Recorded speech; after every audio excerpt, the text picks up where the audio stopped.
दीदी, मी जावा शिकतोय, पण हे JDK, JRE, JVM नेमकं काय आहे हे समजतच नाही आहे. ठीक आहे रे, चल एका वेगळ्या उदाहरणाने समजून घेऊ. समज तुला कार चालवायची आहे.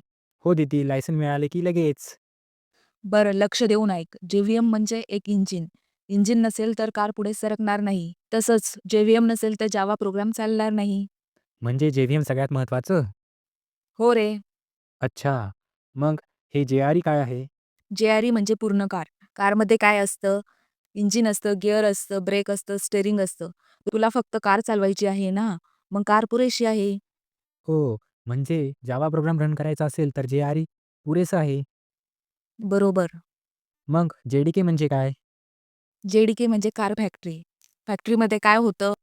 कार तयार होतात, इंजिन बसवला जातो, टेस्टिंग केली जाते. तसेच JDKमध्ये पण कोड लिहायचा, कोड कंपाईल करायचा, टेस्ट करायचा, व रन करायचा. अरे वाह! आता सगळं समजलं.